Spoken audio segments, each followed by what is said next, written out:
Morning. कैसे हैं आप सब? आज नए वर्ष का ये पहला वीडियो है, तो मैं आशा करता हूँ कि पहले से भी ज़्यादा अच्छा लगेगा आपको ये वीडियो।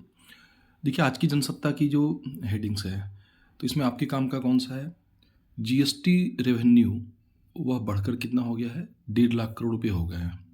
यानी ये जो किस महीने का होगा? ये दिसंबर का होगा, दिसंबर 2022 का। इस पर चर्चा करते हैं हम लोग। इसके अलावा जो बेरोजगारी दर है, तो उसके आंकड़े आए हैं। आप सबको पता होगा, हमारे यहाँ जो बेरोजगारी के आंकड़े आते हैं अनएम्प्लॉयमेंट के, वो एनएसओ के द्वारा आते हैं क्वार्टरली, और सीएमआई के द्वारा मंथली आते हैं। तो इसको हम लोग देखते हैं। GST collection rise to ₹1.5 lakh crore in December, और ये नवंबर से पहले से कितना ज़्यादा है? 2.5 नहीं मायने रखता है ये। और जीएसटी कलेक्शन कितना गया, तो ये प्रश्न नहीं पूछा जाएगा। हाँ, ये हो सकता है कि फरवरी में अगर आपका बीपीएससी पीटी हो जाता है, तो मे बी कि पूछ दिया जाए कि दिसंबर में कितना गया या जनवरी में कितना गया। तो अभी के लिए, सिर्फ अभी के लिए याद रखेंगे, अदरवाइज ये डेटा ज़्यादा इंपॉर्टेंट आपके लिए नहीं है। उससे ज़्यादा इंपॉर्टेंट क्या है? उससे ज़्यादा इंपॉर्टेंट ये है कि इन दिसंबर सेंट्रल जीएसटी वाज ₹26,711 करोड़। देखिए, यहाँ पर आप सबको पता होगा, जो जीएसटी है, तो उसमें क्या क्या जीएसटी में किसको किसको शामिल किया जाता है? तो इसमें इंक्लूड किया जाता है सेंट्रल जीएसटी, जिसको आप बोलते हैं सीजीएसटी, और क्या बोलते हैं आप? एसजीएसटी, स्टेट जीएसटी, एसजीएसटी,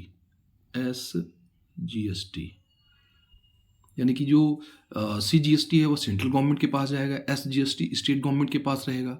और तीसरा क्या है? इंटीग्रेटेड जीएसटी, यानी कि आईजीएसटी, इसको बोलते हैं आईजीएसटी, इंटीग्रेटेड जीएसटी। यानी कि ये जो इंटर स्टेट ट्रेड होता है दूसरे राज्य से, महाराष्ट्र से अगर बिहार में आ रहा है, तो उस पर आईजीएसटी सेंट्रल गवर्नमेंट के द्वारा कलेक्ट किया जाता है। तो ये आपके काम का है। देखें तो जरा आप इसमें सबसे ज़्यादा जो जीएसटी है वो कलेक्शन किससे आ रहा है? 78,434 करोड़ रुपये ये आईजीएसटी से आते हैं सबसे ज़्यादा। और सेस, जीएसटी सेस भी लगता है। तो कुल मिलाकर ये आपके लिए काफ़ी इंपॉर्टेंट है। आगे बढ़ते हैं हम लोग। नई खाद्य सुरक्षा योजना में 81 करोड़ को मुफ्त राशन। गरीबों को मुफ्त राशन बांटने की नई खाद्य सुरक्षा योजना 1 जनवरी से देश भर में लागू हो गई। राष्ट्रीय खाद्य सुरक्षा अधिनियम एनएफएसए ये कब लागू हुआ था? आप सबको पता होगा, जानना भी चाहिए आपको। 2013 में NFSA, national food security act. तो खाद्य सुरक्षा मिशन के तहत उपभोक्ताओं को मिलने वाला अनाज का अब कोई पैसा नहीं वसूला जाएगा। अब तक क्या था ये? अब तक इसमें था कि 1 रुपये प्रति किलोग्राम मोटे अनाज थे, 2 रुपये गेहूँ था, और 3 रुपये ये चावल था। तो अब जो प्रधानमंत्री गरीब कल्याण अन्न योजना थी, तो उसको समाप्त कर दिया गया, आप सबको पता है। और कुल इसके 7 चरण हुए, ये सब ध्यान रखना है आपको। अब उसकी जगह पर क्या किया गया है? जो राष्ट्रीय खाद्य सुरक्षा मिशन है, इसी का जो संशोधन किया गया है इसमें। और अब तक जो इसमें 1 रुपये, 2 रुपये और 3 रुपये किलो पे लिया जा रहा था, उसको अब 1 वर्ष के लिए फ्री कर दिया गया है। यह योजना 31 दिसंबर 2023 तक के लिए है। कौन सा? ये वाला, फ्री वाला। एनएफएसए में संशोधन करके उपभोक्ताओं को पूरे 1 वर्ष तक अनाज मुफ्त देने का यह फैसला पीएम की अध्यक्षता वाली CCEA, cabinet committee on economic affairs ने पिछले सप्ताह ही लिया था। आर्थिक मामलों की मंत्रिमंडलीय समिति, इसको बोलते हैं CCEA, cabinet committee on economic affairs. तो ये आपके लिए आज से लागू हो गई है, इंपॉर्टेंट है। देखिए, सड़क हादसों का रियल टाइम डेटा एकत्र करने का बढ़ेगा दायरा। मार्ग दुर्घटनाओं की सही तस्वीर सामने लाने के लिए सड़क परिवहन एवं राजमार्ग मंत्रालय डेटा एकत्र करने के लिए देखिए IRAD क्या है ये? Integrated road accident database. ये पायलट प्रोजेक्ट के तहत चलाया जा रहा था 50 जिलों में। अब इसका दायरा बढ़ाया गया है 15 जो भारत के 50 जिले थे तो वहाँ पर ये चलाया जा रहा था 50 जिलों में। अब इसका दायरा बढ़ाया गया है। तो पहले तो आपके काम का हो गया कि IRAD है क्या। विश्व बैंक की सहायता, किसकी सहायता से चलाया जा रहा है? विश्व बैंक की सहायता से, वर्ल्ड बैंक की सहायता से चलाया जा रहा है। इस प्रोजेक्ट के लिए IIT चेन्नई और नेशनल इंफॉर्मेटिक्स सेंटर जो है वो इसको सपोर्ट कर रहे हैं। एक और काफ़ी इंपॉर्टेंट आपके लिए है, 2021 में, यहाँ देखें आप बॉटम पे, 2021 में मार्ग दुर्घटनाओं पर सड़क परिवहन मंत्रालय की रिपोर्ट के अनुसार केवल तमिलनाडु, मध्य प्रदेश और उत्तर प्रदेश में 35% सड़क दुर्घटनाएं हुई। ये तीनों राज्य सबसे ज़्यादा दुर्घटनाएं हुई।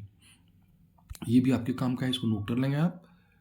अच्छा, ये जो प्रोजेक्ट है तो इसमें क्या है, यह इसलिए अहम है, भारत सरकार जो अब 50 जिलों के अलावा अन्य क्षेत्रों में, देश के अन्य क्षेत्रों में भी शुरू कर रही है। तो इसमें क्या है, इस एप्लीकेशन से पुलिस के साथ साथ एम्बुलेंस, ब्लड बैंक, हॉस्पिटल, वाहन, सारथी जैसे ऐप, जरा सारथी ऐप को आप एक बार देख लेंगे।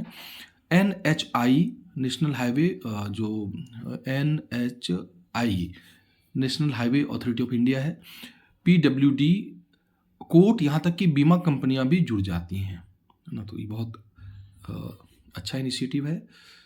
अगली कटिंग लेते हैं, मोस्ट इम्पॉर्टेंट। पहले से मैं कह रहा हूँ कि जो इस पर अब मेंस के लिए भी क्वेश्चन बनेंगे कि अंतर्राष्ट्रीय जो international year for millet, Bharat की पहल पर अंतर्राष्ट्रीय मोटा अनाज वर्ष के रूप में मनाया जा रहा है 2023। तो इससे जुड़े जो भी पॉइंट्स आपको मिलते हैं, फैक्ट्स मिलते हैं, इंपॉर्टेंट है। 2 जनवरी को पूसा स्थित भारतीय कृषि अनुसंधान संस्थान, इंडियन एग्रीकल्चर रिसर्च इंस्टीट्यूट, कहाँ है? पूसा। ध्यान रखेंगे, एक पूसा यहाँ बिहार में समस्तीपुर में है, और ये जो पूसा की बात हो रही है ये दिल्ली वाली है। तो पहले पूसा जो इंडियन एग्रीकल्चर रिसर्च इंस्टीट्यूट था वो यही पूसा जो था यही था, और इसी को फिर ट्रांसफ़र किया गया कहाँ? न्यू दिल्ली। तो ये जो पूसा की बात हो रही है न्यू दिल्ली वाली। इसके तहत भारतीय कृषि अनुसंधान परिषद देश भर में संबद्ध संस्थानों व कृषि विज्ञान केंद्रों के माध्यम से स्थानीय लोगों और संस्थाओं को मोटे अनाज के बारे में जागरूक करेगी। गौरतलब है कि G20 की अध्यक्षता, देखिए भारत G20 की अध्यक्षता संभाल ली है भारत ने 1 दिसंबर से। इसके पहले इंडोनेशिया के पास था। तो G20 की अध्यक्षता कर रहे भारत के प्रयासों से वर्ष 2023 को अंतर्राष्ट्रीय स्तर पर मोटा अनाज वर्ष के रूप में मनाया जा रहा है। मोटे अनाज के उत्पादन में भारत दुनिया में पहला स्थान रखता है। देखिए ये सारा फैक्ट आप नोट करेंगे। क्वेश्चन बहुत अच्छा बन सकता है कि लार्जेस्ट प्रोड्यूसर ऑफ मिलेट, तो इंडिया, चाइना, तो वहाँ पर कंफ्यूज कर सकते हैं आप। भारत दुनिया में पहला स्थान रखता है। दुनिया के कुल पैदावार का 41% मोटा अनाज सिर्फ कहाँ होता है? भारत में होता है। अच्छा, यहाँ देखें, दुनिया के मोटे अनाज के निर्यात में मोटे अनाज का सबसे ज़्यादा उत्पादन करने के बावजूद भारत निर्यात के मामले में 5वें स्थान पे है, 5th रैंक है। और सबसे ज़्यादा जो एक्सपोर्ट करता है भारत, वो नेपाल, UAE, सऊदी अरेबिया, ये तीनों को करता है। तो इससे जुड़े जितने फैक्ट्स हैं सबको आप नोट कर लें। इसके अलावा और देखिए, the various kinds of millets, बहुत कन्फ्यूजन होता है कि जो मोटे अनाज हम लोग बोलते हैं, तो मोटे अनाज में कहीं ज्वार मिलता है हिंदी में, कहीं बाजरा मिलता है, रागी मिलता है। तो देखिए जितने सारे आएंगे मिलेट्स में, जो जितने तरह के मिलेट्स आते हैं सबका नाम मैंने यहाँ दिया है। The various kinds of millets include jowar, bajra, ragi, kutki, samai, कंगनी, बारी, झांगुड़ा, कोदो, कुत्तू, ये सभी बाजरे की मिलेट की क्वालिटी है। मतलब मिलेट की अलग अलग किस्में। तो ध्यान रखेंगे अलग अलग स्टेट में इसको अलग अलग नाम से जाना जाता है। तो अब चूँकि काफ़ी इंपॉर्टेंट टॉपिक हो गया ये, तो इसलिए ध्यान रखेंगे इसमें कि क्वेश्चन कभी भी पूछा जा सकता है कि इनमें से कौन सा मिलेट नहीं है या कौन सा मिलेट है। एक और, APEDA has created nutri cereals export promotion forum which also included millet. यहाँ पर एक संस्था की बात आई है अपीडा की, इस पर भी थोड़ा आप देख लेंगे। ठीक है, अगली कटिंग है जो इकोनॉमी से ही है। India's unemployment rate rose to 8.3% in December. देखिए जो भारत में अनएम्प्लॉयमेंट है तो इससे संबंधित जो आंकड़े हैं वो एनएसओ के द्वारा, एनएसओ आप सबको पता है गवर्नमेंट ऑफ इंडिया का जो मोस्पी है, ministry of statistics and programme implementation. तो एक जो अनएम्प्लॉयमेंट के आंकड़े हैं तो एक तो लाया जाता है एनएसओ के द्वारा और वो क्वार्टरली आता है, और मंथली जो आंकड़ा है वो सीएमआई, देखिए यहाँ पर सीएमआई जो जो एक प्राइवेट इंस्टीट्यूशंस है लेकिन काफ़ी ज़्यादा है, इसके आंकड़ों को सरकार भी महत्व देती है। सीएमआई क्या है? Centre for monitoring Indian economy, Chennai इसका हेडक्वार्टर है। सीएमआई का हेडक्वार्टर चेन्नई है, चेन्नई। तो इसके आंकड़े भी काफ़ी इम्पोर्टेंस रखते हैं। तो थोड़ा देख लेंगे इसको आप, कितना गया है 8.3%, और ये अर्बन एम्प्लॉयमेंट रेट इतना है 10.9%, और रूरल अनएम्प्लॉयमेंट 7.44% हुआ है, हालांकि ये कम हुआ है। तो यहाँ पर मूल रूप से आपको ध्यान रखना है कि दिसंबर में कितना रहा, और ये आंकड़े किसके द्वारा लाए गए हैं? सीएमआई के द्वारा लाए गए हैं। आप चाहें तो इसको छोड़ सकते हैं, अर्बन और रूरल वाले को। और इसमें एक चीज़ देखिए, the unemployment rate had declined to 7.2% in July September quarter according to NSO. जुलाई सितंबर में ये 7.2% था, और July September quarter compare to 7.6% in the previous year. तो पिछले साल इसी समय 7.6% था और इस वर्ष 7.2%, यानी कमा। किसके अनुसार? तो ये देखें आप, according to separate quarterly data compiled by state run national statistical office. ठीक है, ये एनएसओ की रिपोर्ट है। तो मैंने कहा कि जो बेरोजगारी के आंकड़े हैं, पहले ये आंकड़े लाए जाते थे, देखिए यहाँ पर सीएमआई है ना, सीएमआई और दो संस्थाएं हो गई एनएसओ।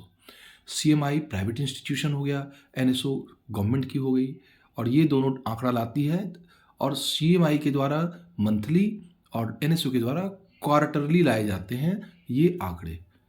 तो काफ़ी इंपॉर्टेंट हो गया आपके लिए ये।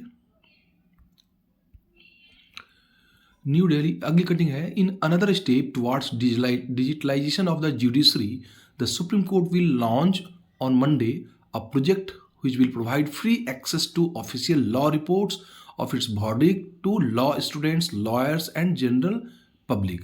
इसका नाम क्या है? देखिए इसका नाम है the electronic supreme court report, ESCR, E electronic, S supreme court reports. तो इसको भी नोट कर लेंगे आप, ये बहुत बड़ा डेवलपमेंट है नए साल में। सुप्रीम कोर्ट आज से करेगी ESCR परियोजना की शुरुआत, वही चीज़ है। इंटरनेशनल न्यूज में आज देखें तो एक बहुत बड़ा न्यूज आपके लिए है, इंपॉर्टेंट है। Croatia adopts euro. क्रोएशिया, अब जरा वर्ल्ड मैप पे इसका लोकेशन देख लें तो क्रोएशिया का कहाँ है। क्रोएशिया अडॉप्ट यूरो, यानी क्रोएशिया ने यूरो को अडॉप्ट किया। यूरो एज ए करेंसी आप सबको पता है, 19 देश ऐसे हैं जिसको यूरो जोन कहा जाता है। तो यूरो जोन में अब शामिल हो गया क्रोएशिया, 20वां देश बन गया। और एक चीज़ और है, इंटर्स borderless Europe club on November. The Balkan nation, देखिए कितने प्रश्न बन रहे हैं आपसे। The Balkan nation, Balkan nation में कौन कौन से देश हैं जरा देखेंगे तो बाल्कन जो पेनिनसुला है, Balkan nations bids farewell to its kuna currency. Kuna यानी यहाँ की जो क्रोएशिया है इसकी करेंसी क्या है? कूना है। तो कूना को इसने छोड़ दिया और अब इसकी भी करेंसी हो गई कौन सी? यूरो, जो यूरोप के 20 देशों की करेंसी है। और एक चीज़ और, as it enters Europe's passport free Schengen zone. Schengen zone अभी तक तो प्रश्न नहीं पूछा गया है लेकिन काफ़ी इंटरेस्टिंग है ये। शेंजेन जोन क्या होता है? शेंजेन जोन यानी कि जो कंट्री यूरोपियन यूनियन के मेंबर बन जाते हैं तो वो उन देशों के नागरिक को ज़रूरत नहीं होती है पासपोर्ट की, वो एक देश से दूसरे दो देश फ्रीली जा सकते हैं। यहाँ क्रोएशिया यूरोपीय संघ में शामिल। क्रोएशिया शनिवार मध्यरात्रि को पूरी तरह से यूरोपीय संघ में शामिल हो गया। इसके साथ ही देश में यूरोपीय मुद्रा यूरो का इस्तेमाल शुरू हो गया है और दर्जनों सीमावर्ती जांच चौकियों को हटा दिया गया है। यूरोपीय महाद्वीप के बाल्कन क्षेत्र में पड़ने वाले, बाल्कन क्षेत्र में पड़ता है ये। यूरोपीय संघ देखिए यूरोपीय संघ में पूरी तरह शामिल होने के साथ ही अब क्रोएशिया के लोग बिना पासपोर्ट के 27 देशों वाले ईयू में स्वतंत्र रूप से घूम सकें। कितने क्वेश्चन बन रहे हैं देखिए आपको। यूरोपियन यूनियन कितने देश हैं उसमें? 27 देश हैं। यूरोपियन यूनियन के 27 देशों में कितने देशों में यूरो मुद्रा प्रचलन में है, यूरो करेंसी? तो यूरो करेंसी उसका सिंबल ये है यूरो करेंसी। कितने देशों में है? तो 19 देश में है। अब एक और बढ़ गया, यानी 20 हो गए क्रोएशिया के साथ। तो इसके अलावा एक और एक नई चीज़ मेरे नज़र में भी एक नई टर्म आई। कौन सा भाई? तो ये शेंजेन है ना, शेंजेन जोन, यानी कि जो यूरो के देश हैं आपस में उनके नागरिक फ्रीली एक दूसरे देश में जाते हैं। देखिए अर्थव्यवस्था में बदलाव की बना रही योजना कौन? विक्रम सिंघे। तो पिछले साल की कुछ कड़वी यादें थी, जैसे श्रीलंका के राष्ट्रपति रणिल विक्रमसिंघे ने कहा कि आर्थिक तंगी से जूझ रहे देश के लिए 2023 एक महत्वपूर्ण देश होगा। विदेशी मुद्रा भंडार में भारी कमी के कारण श्रीलंका 2022 में एक अभूतपूर्व वित्तीय संकट की चपेट में आ गया था। आप सबको पता होगा, थोड़ा उसको रिकॉल कर लेंगे, ठीक है। तो आज इतने सारे जो पेपर की कटिंग्स थी जो आपके काफ़ी इम्पोर्टेंट थी, ये मैंने डाल दी, इसको देख लेंगे आप। और एक काम और करेंगे आप, जो मैप बेस्ड हैं, जैसे क्रोएशिया है तो थोड़ा सा क्रोएशिया का मैप